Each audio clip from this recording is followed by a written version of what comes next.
আমাদের বগুড়ারই কিন্তু 3টা পুত্রবধূ, ম্যাডাম যে কিন্তু একটা না, তিনটা পুত্রবধূ আমাদের বগুড়ায়।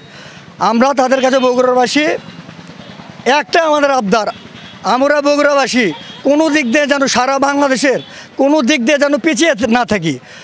আপনার যোগাযোগ ব্যবস্থা থেকে শুরু করে হাসপাতাল থেকে শুরু করে আমরা চাই বগুড়া একটা আন্তর্জাতিক মানের বিমানবন্দর চালু হোক। তো আপসীর নেত্রী, ওনার ভিতর কোনো আত্মহংকার নেই। উনি যে 3বারের একটা সফল প্রধানমন্ত্রী, তার কোনো প্রকার ব্যক্তিগত কোনো আক্রোশ কারো প্রতি নাই, সেটা দেশের জনগণ আমরা ভালো করেই জানি। এবং তিনি কিন্তু আক্রোশমূলক কোনো রাজনীতি করেন নাই এবং প্রতিহিংসামূলক কোনো রাজনীতি করেন নাই, সেটা আমরা দেশবাসী খুব ভালো করে অবগত আছি। এই জন্য আবারও আমরা বগুড়ার সন্তান হয়ে তার প্রতি কৃতজ্ঞতা প্রকাশ করি।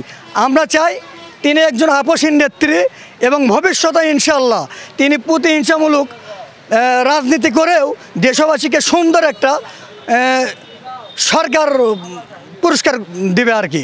জিয়া তিনি আমাদের কি রত্ন, তিনি বগুড়া জেলার পুত্রবধূ, তিনি আমাদের অনেক কাছের এবং তিনি বিএনপির চেয়ারপারসন। তিনি দীর্ঘদিন অসুস্থতা থাকার কারণে তিনি লন্ডনে চিকিৎসাধীন ছিল। তিনি গতকাল আমাদের মধ্যে ফিরে আছে।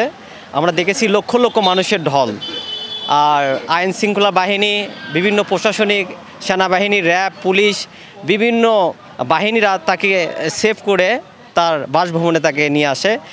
আমাদের সিএনজি ড্রাইভারদের একটা চাওয়া যেন টোল বা পৌর টোল যেগুলো আছে এগুলো যেন চাঁদাবাদি যেন না হয়, আর রাস্তাঘাটগুলো যেন সুন্দর হয়, আমরা এগুলোই চাওয়া। আর বিশেষ করে কি দেশে যেন কোনো সন্ত্রাস বা যেরকম আপনার এখন দেখা যাচ্ছে প্রতিটা বাড়িতে আপনার হচ্ছে ওই ডাকাতি হচ্ছে, বাড়িতে কোনো নিরাপত্তা নাই। আমরা বাঙালি হিসাবে আমরা এগুলোই চাই। আমার কিছু মানে সরকার থেকে মানে কোনো চাওয়া পাওয়া কিছু নেই।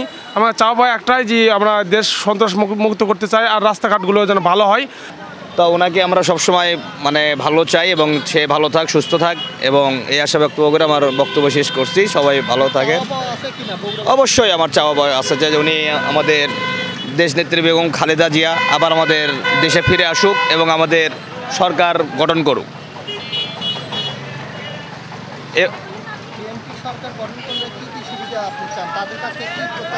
আমাদের কাছ থেকে উনি সরকার গঠন করলে আমাদের মনে করেন দেখা যাইতেছে রাস্তাপথে যে চাঁদাচুদা হইতো, তারপরে মনে করেন রাস্তাপথে অনেক খুন খারাপি, চাঁদাবাজি, অনেক দেওয়া হইতো, এটি মনে করেন যে আমাদের মার যাবে, অর্থাৎ এটার হাত থেকে আমরা বাঁচতে পারবো ইনশাল্লাহ।